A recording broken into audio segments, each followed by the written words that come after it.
Anita, welcome to the show. Thanks, Eric. So good to be back. That was probably, was that 3 years ago, maybe? Two or three? More than two. So I'm not sure. I'm not sure. Right, Maybe somewhere closer in to that three. neighborhood. Yeah. Well, Yeah. I will tell you, and we talked a little bit of this offline. The episode that you did with us was so well received, and as I mentioned to you, it wasn't because we had done some special marketing campaign with the episode, but I had so many people that reached out to me to say, "Man, that episode was really good, especially the part on core beliefs." So that kind of was my prompter about wanting to get you back on because since then, I mean, there have been things that I've observed, and my curiosity has just really kind of been on hyper mode, I guess, if I can say it that way, to understand more about it because it does impact so much of behavior. I believe, and Mhm. but in that spirit, before I start waxing too nostalgic, could you maybe take our audience through? Okay, what are core beliefs? How they're developed, right? Maybe even Mhm. when. And then I'm going to save to the end. What is the implication for us as adults? Meaning, what should we be doing with our core beliefs as we're into adulthood? So, can you start with what are they? When are they developed? How are they developed, and all that? Sure. Yeah. Well, first of all, thank you so much again for having me. It's a Sure. joy. I am passionate about core beliefs because I know personally, like it's this unwritten rule that we live our lives by. So when you think about the iceberg, like it's in our subconscious. Our core beliefs are held subconsciously, but they're acted out in our conscious world. So it starts in infancy. So we've heard about attachment styles, attachment, theory.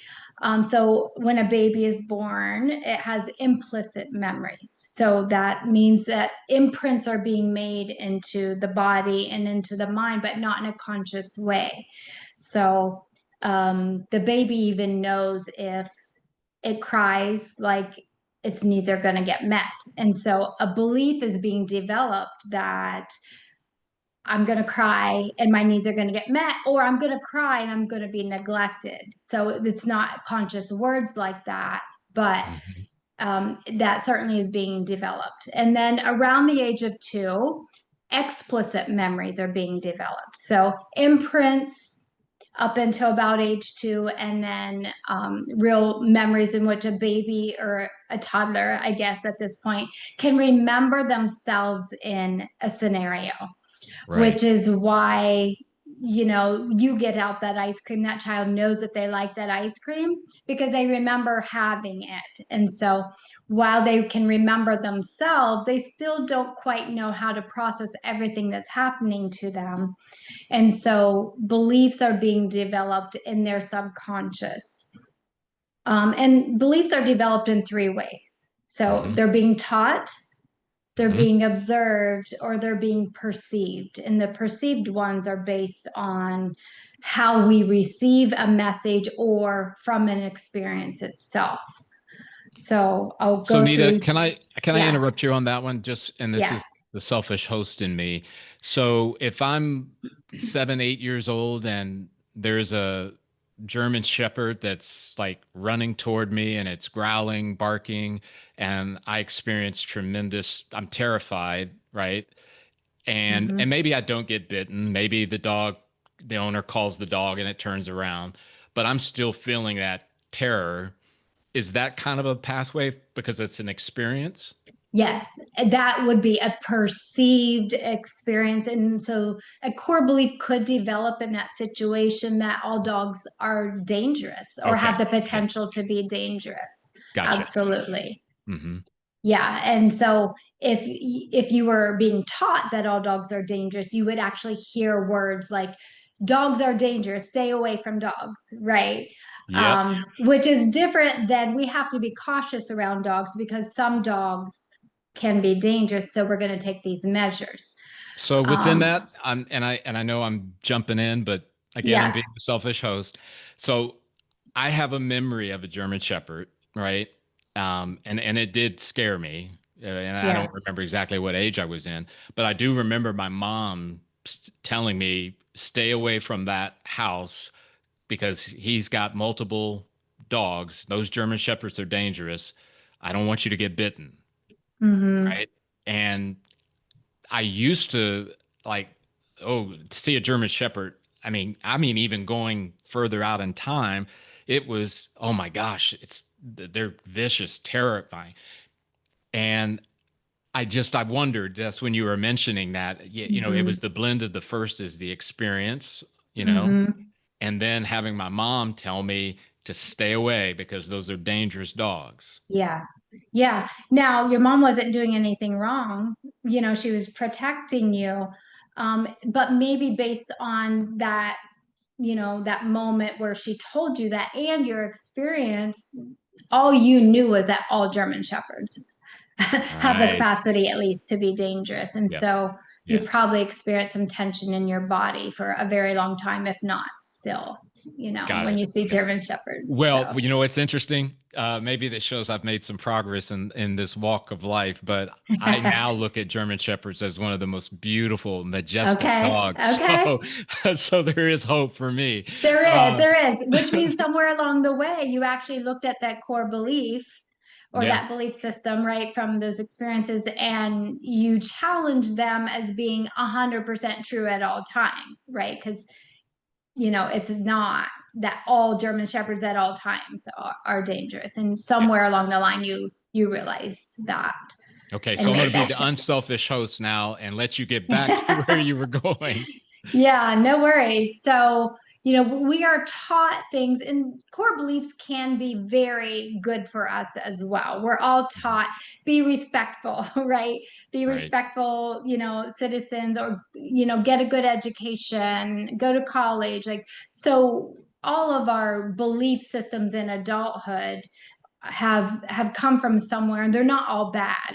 So Right. there are many core beliefs that we have that are really good for us, and then some that have developed that are not so good or healthy, or based on experiences. So we're taught things like go to college, respect people. We might also be taught things such as all dogs are bad, all men are bad, all women, want your money, like just these different, scenarios. Hmm.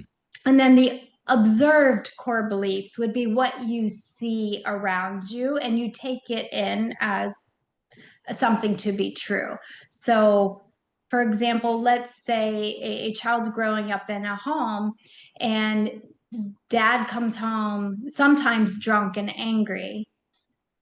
This child is observing that maybe alcohol makes people mean, or they're observing that mom needs to be subservient for, parents to get along, or they're Hmm. observing that affection means love, right? And that's not a bad observation.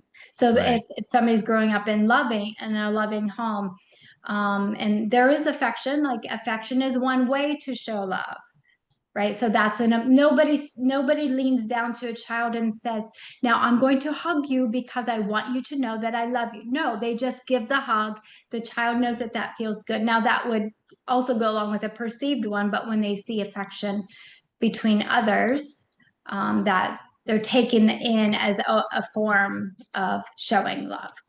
And Yeah. then the perceived ones would be the experiences or the messages based on an experience. So let's say somebody is in high school.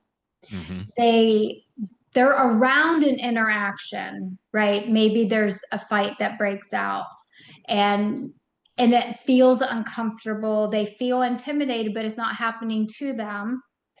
Hmm. But now they believe something about themselves, maybe being in harm's way because of this fight.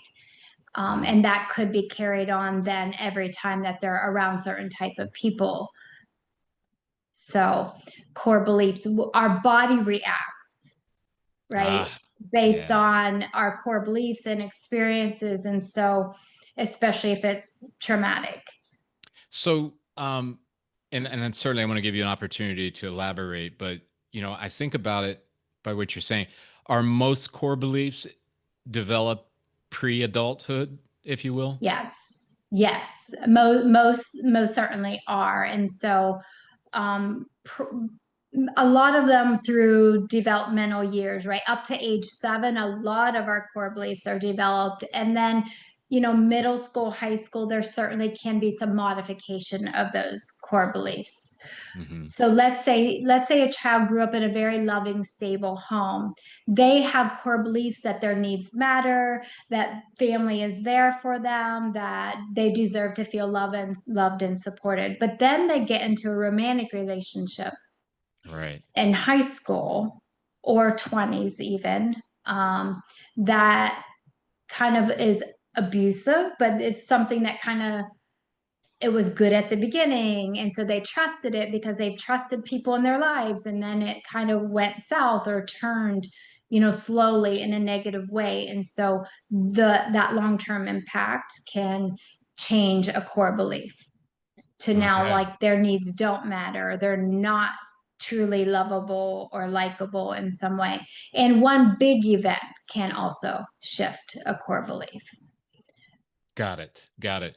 So, in the example you gave, and again, maybe I should be careful here because I know you can't go into the actual scenario and story that you described, but in that example of they experience romantic love and it goes south, goes Mhm, sideways, and they mhm, begin to believe that maybe they're not lovable, but they mhm. still have evidences of the love probably even still ongoing with family, right? So Yes. is it sort of the clash or the civil war type thing of themselves or Yeah, and that's very interesting because their security in their family dynamic is still there, but Mhm. now in the romance piece, it's not there. And so these would be kids that grew up in a loving, stable home that know that their parents love and care for them, but they choose awful partners for them. Sure. Yeah, I get it. So it ultimately, it's a tale of two cities in a way, right? Mhm. Yeah. Yeah, Wow. Wow. yeah. Um, so within that, I think about my own personal core beliefs and I didn't fully understand that they were core beliefs. Probably, I mean, I was well into adulthood. I mean, probably into my 40s, where I didn't realize that maybe I should check those core beliefs to make sure that they were like still valid or still relevant, Hmm. right? Hmm. You mentioned the scenario with the German Shepherds, and yeah, I did it there, but there were some deeper ones that Hmm. I just I just went along with it, and I guess part of me thought, well, I mean, this is just how the world works. This is just how things are. Um, and then I, had the feeling of, man, I wish somebody would have grabbed me at 18 and said, now remember, it's time to check those core beliefs because they may not apply anymore. Never happened for me. No, no. But I have this, obviously our show is my hope is that whether, a person is 40 or maybe there's a 20-year-old out there that's listening to the podcast that might start today to take the path of, well, let me check them. Let me make sure that they still are relevant. Let's talk a little bit about that. So I Hmm. get it. When we think about a counselor, psychiatrist, psychologist, whatever, we think, oh, I'm going to go because I'm having an issue or I'm having issues. I kind of liken it also that, well, shouldn't we be proactive and go even if maybe things are going okay? So, do you think it is a good idea to maybe go to see a clinician about core beliefs to see if they're still relevant if you need it, or can it go both ways? What are your thoughts about that? Yeah, I think they're always going to show up in some way.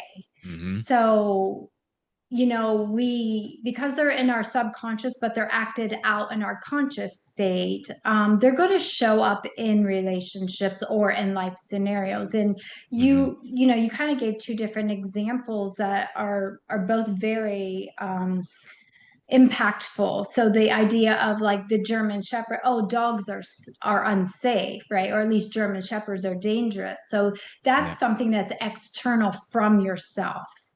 Yep. but it's a belief about something out in the world. And then a lot of our core beliefs have to do with our worth, right? Am I good enough? Am I lovable? Am I worthy? Hmm.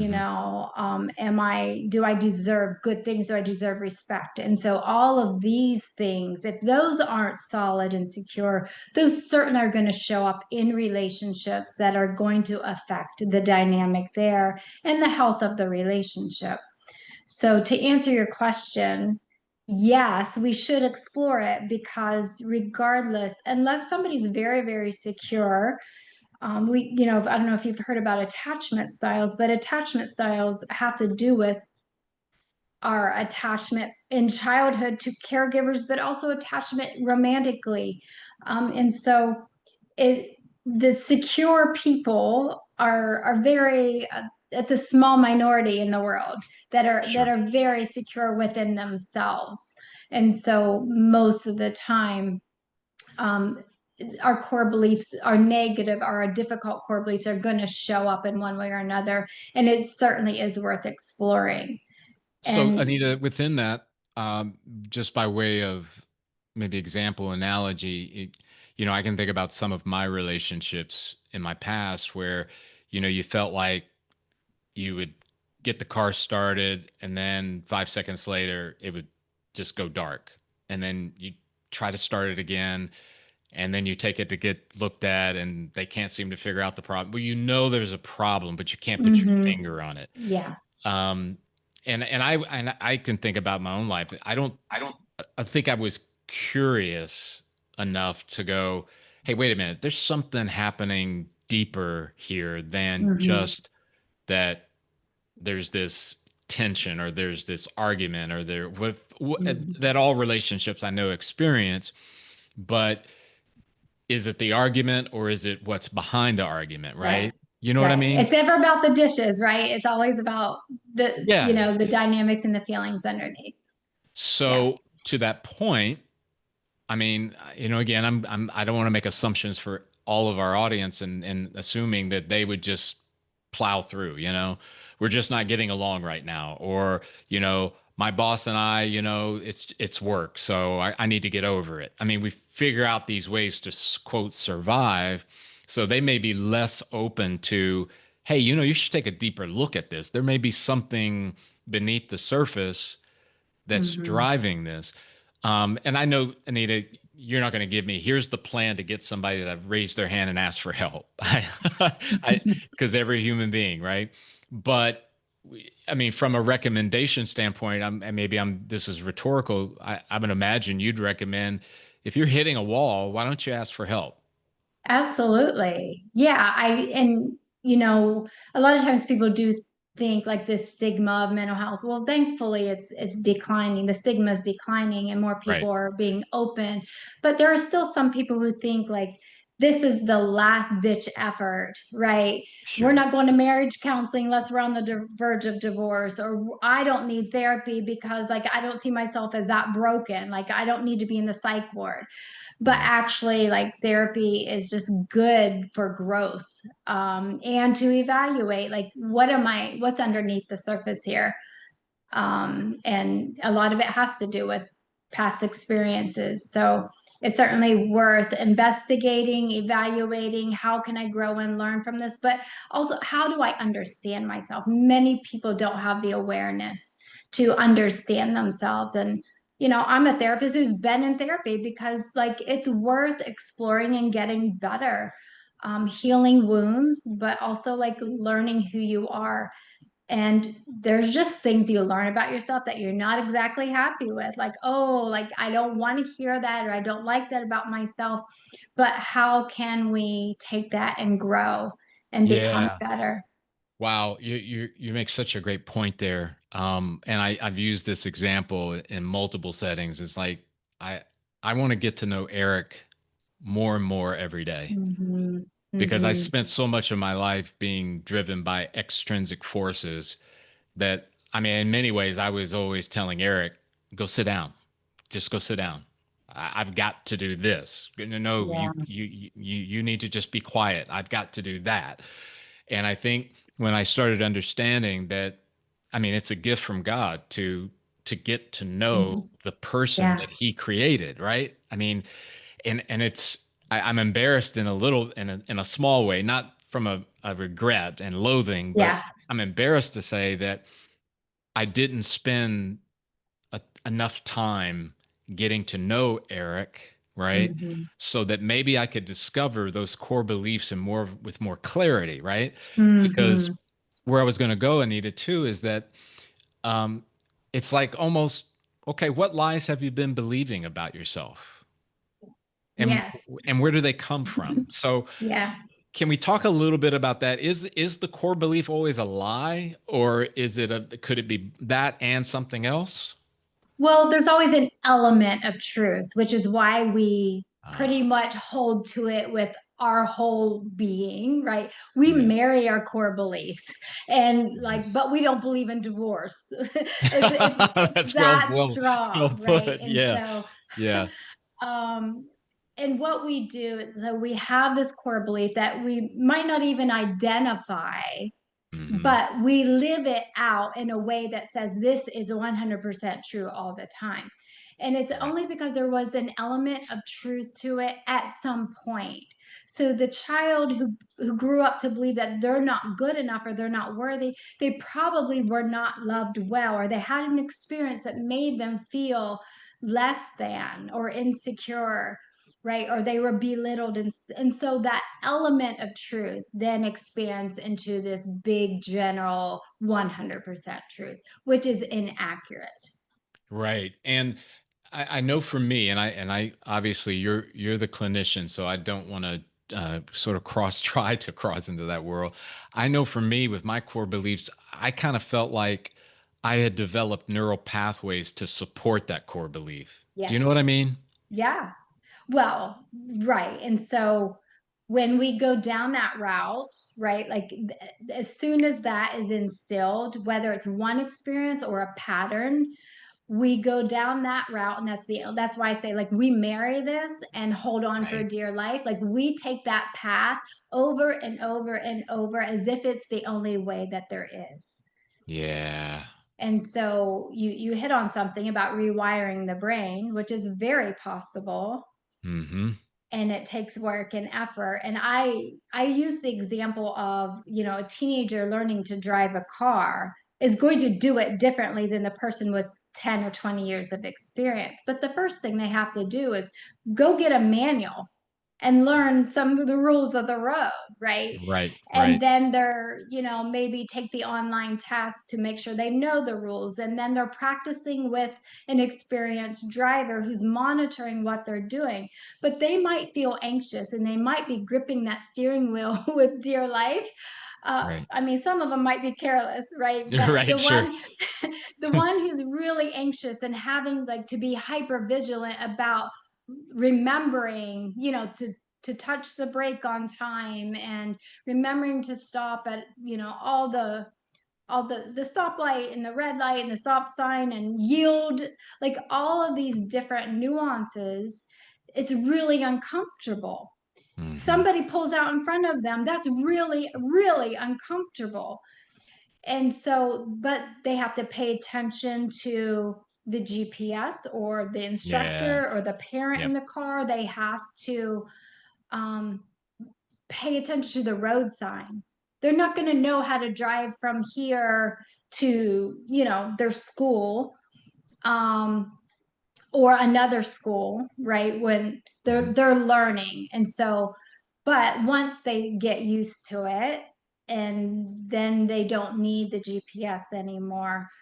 That's the Yeah. way of rewiring our brain, is we have to pay attention to what it is, focus on the change, be very very attentive and in tune to ourselves, what we're believing. Let's challenge the belief. Let's Hmm. embrace the opposite of the belief, which is actually true, Yeah. and then take that new route over and over and over until that is now the new norm. And obviously, that's where having a support system, a la having a counselor, a Mhm. therapist and having maybe a pastor and maybe having, a strong person. I mean, not a strong person per se, but a strong relationship with a family Yeah. member who can come alongside of you as you are working through the process with all Right. those nuances. So Yes. there's something that we talked about offline that I wanted to bring up, and maybe you can tell me how it connects, and I may be getting this wrong. Is it EMDFR? Did I get it right? EMDR. EMDR. EMDR. Thank you. Yeah. So can you talk a little bit about that as it relates to Yeah. core beliefs? Yeah, so that is a therapy that is originally based for trauma work. So it Mhm. stands for eye movement, desensitization, and reprocessing. Okay. And when I go over this method with a client, a lot of them have heard of it because it is becoming more and more popular. It's very evidence based. There's been tons of research on it. It's very Hmm. effective. Yep. But I show the brain and explain how trauma hangs out in the limbic system, which is where our core beliefs are, Hmm. because a core belief develops from trauma. But EMDR allows us access into the subconscious while we're awake. And I kind of explain about how when we go into REM sleep, Hmm. REM stands for rapid eye movement. Our eyes Yep. are moving back and forth while we're in REM sleep, and that engages the brain in a way that gets into the subconscious and processes the stress of the day. Hmm. Which is why people say, when you're, all muddled and you can't figure something out and you're having to make a decision, they'll say, sleep on it. You'll have more clarity tomorrow.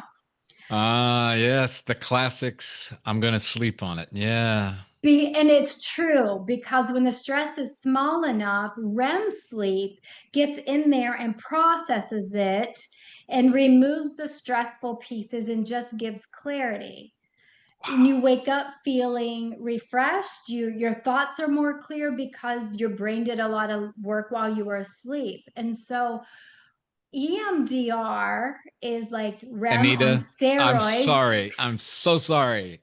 The Yeah, selfish host is it's reappearing. not selfish. Oh my gosh, what you just said, I mean, when you hear a lot of the neuroscientists will talk about the importance of getting REM and the importance of sleep, and I always, I knew at a base level that yeah, your brain's doing a lot of work while you're Yeah, asleep, right? And most of it for me was thinking of the, cleaning out the toxins and getting things, but I had no idea about what that REM process is like. yeah. So now, Well, and go so ahead. I'm I sorry. will point out that when the stress is too big or Right, it's right. trauma, REM tries really hard to But get it processed, but it's just too much, which is why we wake up with a thing on our mind in the middle of the night. It was yeah. trying to work on it, which is also why we have nightmares because we dream when we're in REM sleep. And nightmares was the brain trying to work it out as well, but it just couldn't get the job done. So EMDR, eye movement, desensitization, and reprocessing. It's like REM on steroids while you're awake. Wow. So it is a way to finish processing the stressful event or events or pattern in life that Hmm. developed core beliefs and visceral body reactions to Hmm. something like Hmm. you were afraid of German shepherds for a while, right? You had Yep. a visceral response. So EMDR is a way to kind of like get into the subconscious where it's the limbic system where it's stored and Hmm. finish processing it so that it can then be moved to long-term memory where it actually goes and it's way less activating. Wow. Um, boy, it's so, this is the part where being a host is really hard because I just want to say, Anita, tell me more about this.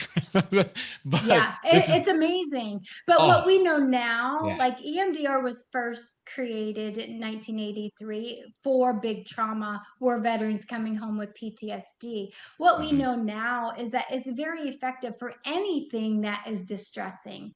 Yeah. So I've used it for somebody who's having a job interview come up and they're really nervous about it. So anything that creates some tension, but the there's so many, and I can't get into all of it, but there's a lot of fascination because it is getting into the subconscious while you're awake. Mm-hmm. Um, Awareness comes up. And so somebody might be like, oh, that's why I have felt this way. That's why, I've been nervous about this or anxious about that, because forward about these things that are stored in our subconscious. Yeah. But also truth comes forward in empowerment and confidence and freedom and healing. And so it's really, really fascinating. It is bizarre. One more thing I'll just say about EMDR is that it's not just eye movement that we now know allows us to get into that subconscious in that way. It's Mm-hmm. any bilateral stimulation, both sides of the body. Let's stimulate both sides of the body alternating. So Mm-hmm. left and right side of the body. Mm-hmm. So when I see people virtually who doing, I just have them tap on themselves. People can use audio sounds, we use bilateral stimulation all the time when we're walking, when you're lifting weights, right? When you're listening to music and it's in both speakers, but going different, rhythms and stuff. Yeah. But the key is to do it in an environment that is focusing on the distress and the trauma, surrendering to the process, which is how things come up, memories come up, and we can work through core beliefs and Wow. distress. And yeah, it's a lot of good stuff that I get really It excited sounds to about. me, wow. It sounds to me like that's a very powerful tool in Very, very much. for you in helping people Mhm. to kind of make or get to a breakthrough, right? Yeah, Um, and I've been a client of it, and ah, so okay. it's been the only thing that has helped me with PTSD. Because when our body has visceral reactions to something, cognitive behavioral therapy can be successful in many ways, but we can't talk ourselves out of this visceral reaction that is coming from trauma and a core belief that's instilled because of the trauma. All right.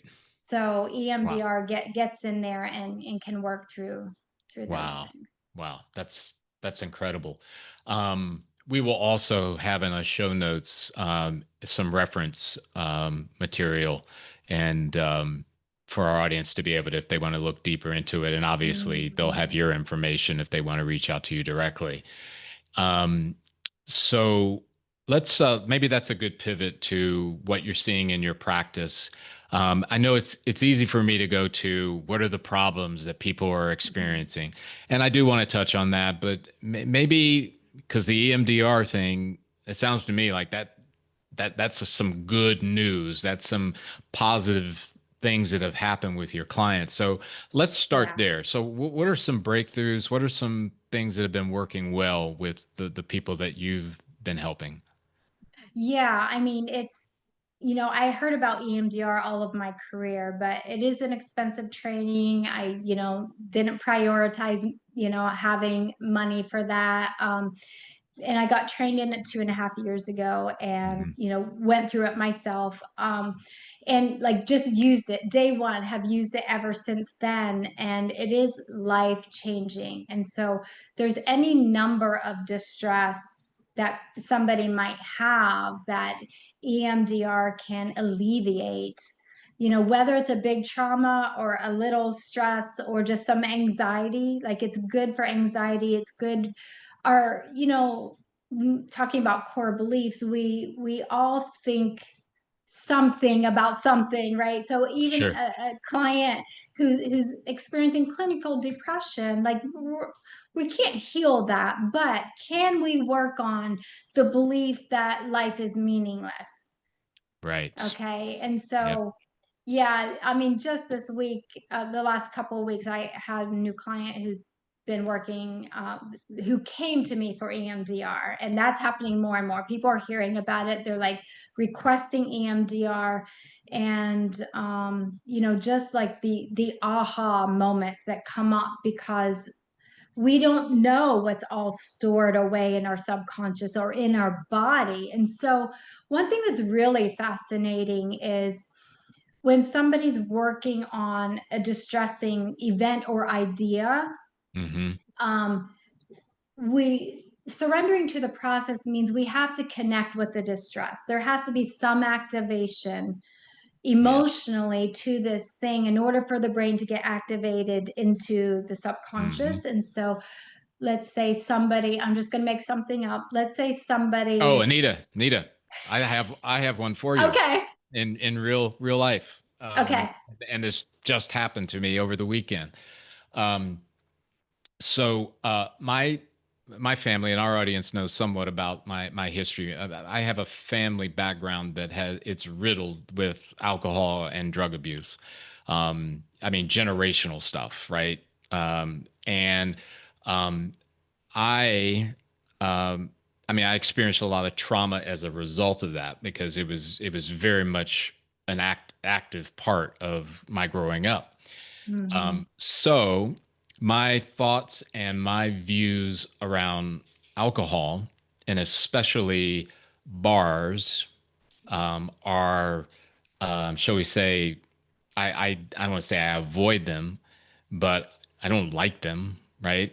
And please, and for our audience as well, I'm not anti-alcohol.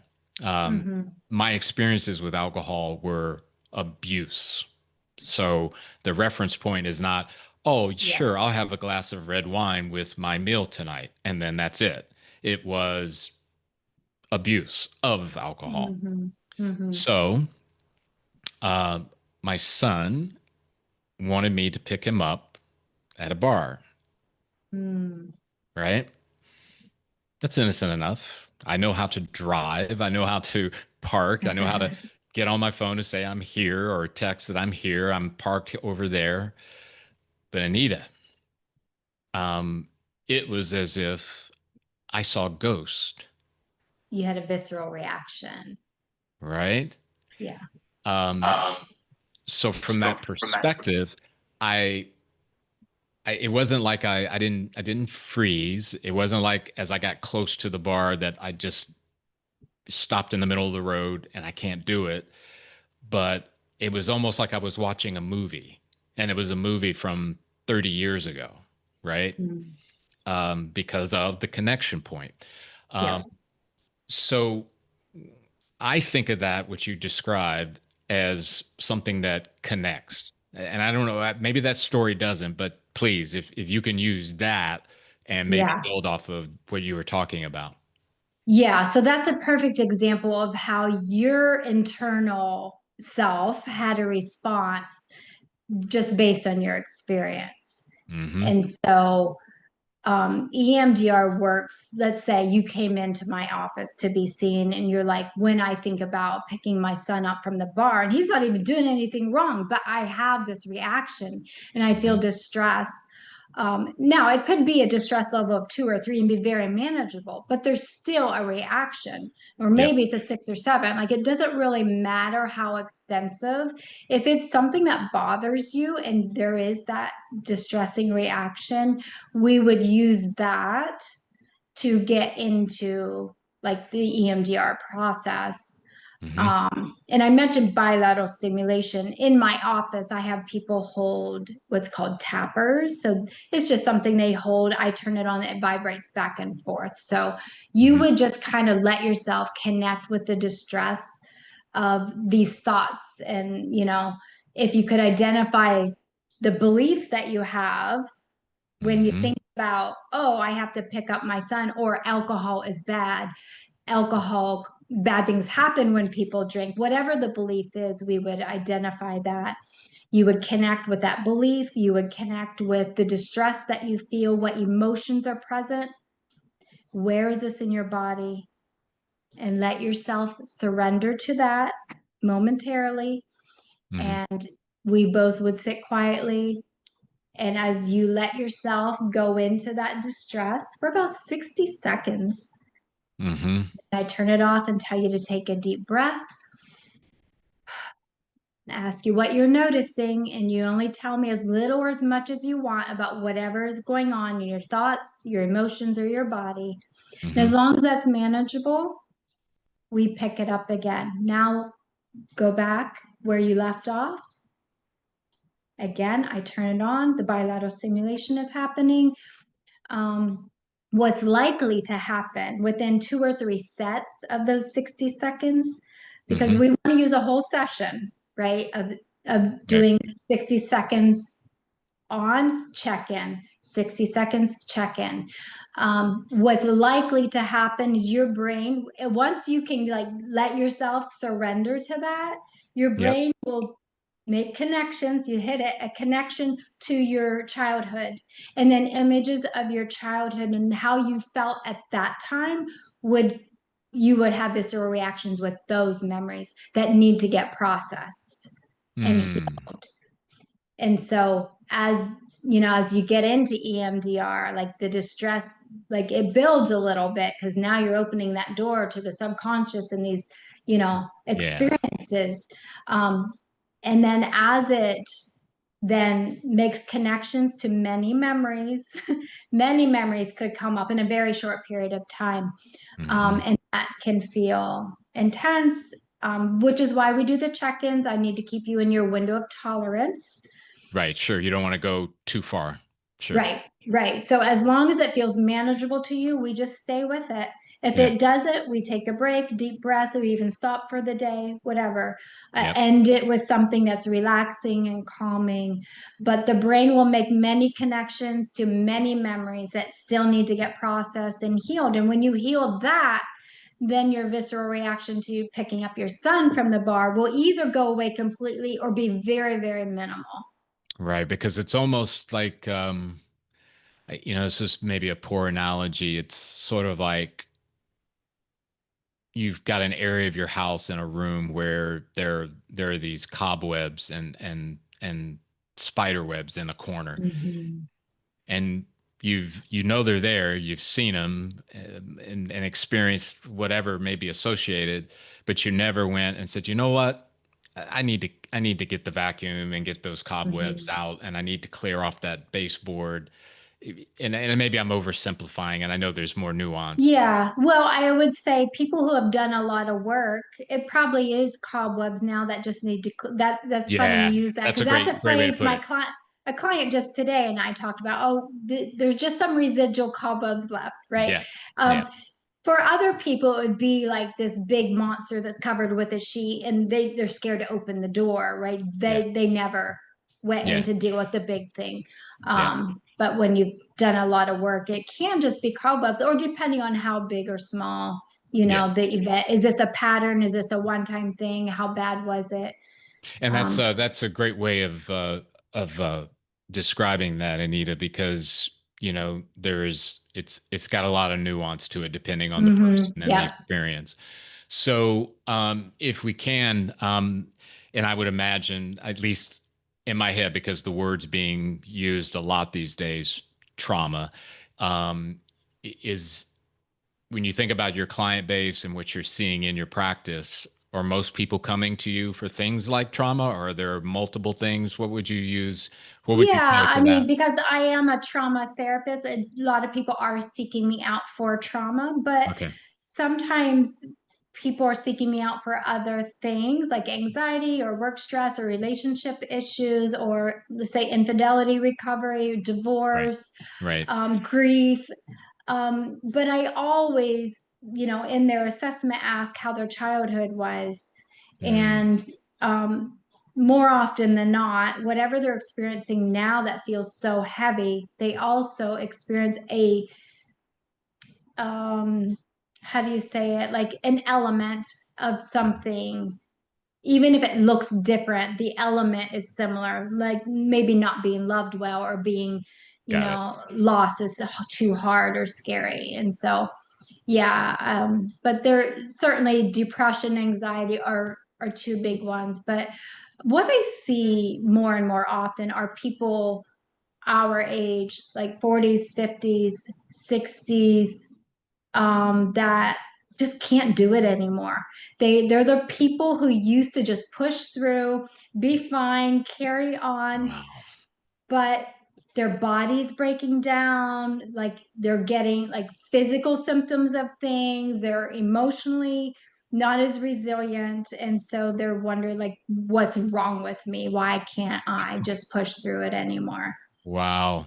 Anita, you know, and in the work that we do, which, I consider it to be sort of on that, we're like the Marines, right? We go in early before things get really, and try to capture the issue early. Not from a clinical perspective, but obviously in emotional intelligence, being better able to manage that process of when emotions come and Mhm. how I respond or versus react. But I've got to thinking about it, and this is I think one of the great tragedies in the United States and probably in the Western world is that you'll have people that will push through for decades Yep. thinking that there won't be a heavy price to pay for that. And I get Mhm. it. And I mean, I hear it. I've thankfully, I now understand the voices and where they come from. But I hear it. Well, what are you going to do about retirement? Are you going to have enough? Are you going to, Yeah. how are you going to manage that? How are you going to do this? And boy, I'd be, and I'm like, wait a minute. So what you're telling me is, and I bought it back in my corporate career, prior to entrepreneurism. I did. I thought, well, I've got to do this because this is the way it's supposed to be. This is the process.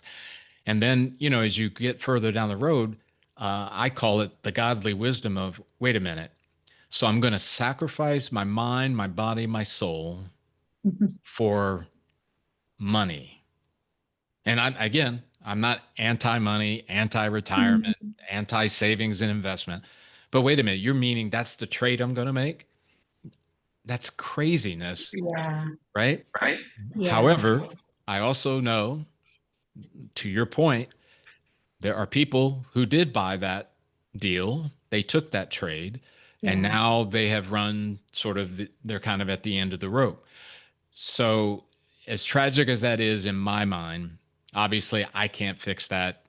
I mean, what I'm about to ask you is, I don't think you can fix it. But what are some of the things that you sort of offer up to them as tools to help them if they maybe are at that point? Yeah, I mean, it always catches up, right, in one way or another. So we talk a lot about self-care, like, Okay. and learning yourself. First of all, like, what do I want and need? And it's Hmm. not in a selfish way. It's like, let's pay attention. Like, can I matter potentially as much as the people around me? Because a lot of people are people pleasers, right? You Sure. just put in, all the sacrifice for others. And so it's let's let's sit for a moment with yourself, and a lot of people can't. And so it's a matter of, let's learn some deep relaxation, guided relaxation, like, Mhm.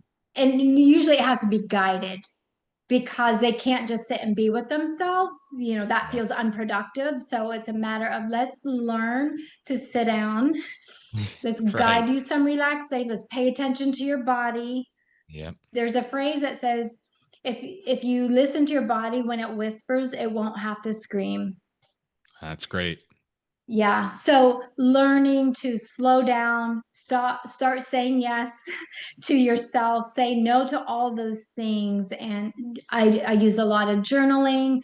I always introduce EMDR to see if that's something, because there's core beliefs there, right? I've Yeah. always had to push, well, where did that come from? Like, this core belief is coming from either expectations from parents, even if the parents did not teach it, but Right. maybe somehow it was perceived, right, Yep. that you just always show up in a certain way, push through, don't get emotional.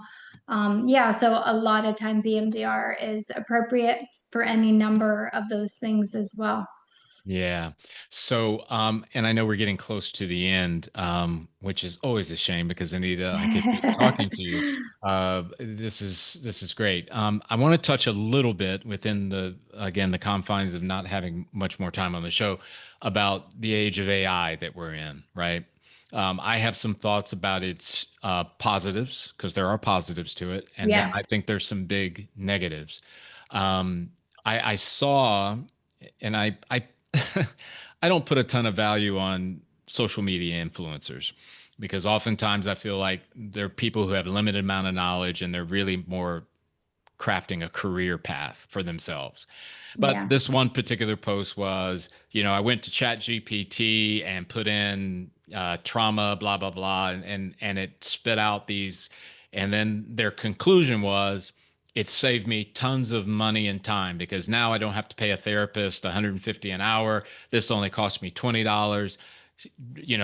Great move on my part. Yeah. Um, and I again, think, go ahead. I want to let you talk. yeah, I certainly believe that there are good ideas Yeah. with something like that. But I also believe that tip right there would be effective for the person who's very high functioning in their emotional health.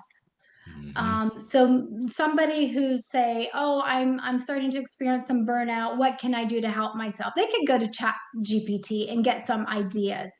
But the concern is for something like you can't get treatment from AI. Like that's not a mode of treatment. Yeah, Just and yeah. You know what? Anita, because I just got to thinking, you're not going to do EMDR through an AI right, chatbot. It's not going to right. happen. And No. um, I, or I, or talk through childhood experiences. And yep, here's the thing, even if somebody could put in all of this information to Chat GPT, like the risk of like getting attached to an idea on the internet rather than a yeah, connection with a person yep, I, who who can see their facial expression, who can read body language, who can yep, sit in their sadness and validate them and tell them that whatever you're feeling right now is worth working through. yeah. So That's awesome. I'll sort of end our time with this, and I think it does connect, and it makes me realize about what great work you do and your peers.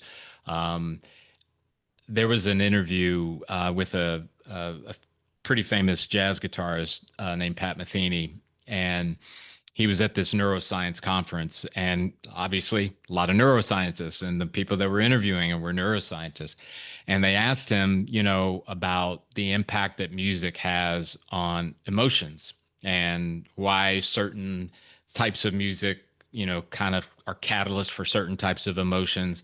And one of the interviewers had talked about a song that Pat Metheny had done that really, really impacted him when his father had passed, and this particular song and how it was so emotive and such. And they asked him, they said, so do you think there's going to be a point in time where we'll be able to know what notes are connected to what emotions? And he said, I really don't think so. I said, because at some point you're going to run into the soul. And there's yeah. and at that point, and that's always made me think, Anita, trying to do or trying to create some blanket statement, blanket Mhm. treatment, blanket, right? When it runs into your soul or runs into my soul, how we will process that, how we Yeah. will interpret that, to do that without another human being to be aside, to come alongside of you, I think would be, I mean, it would be dangerous.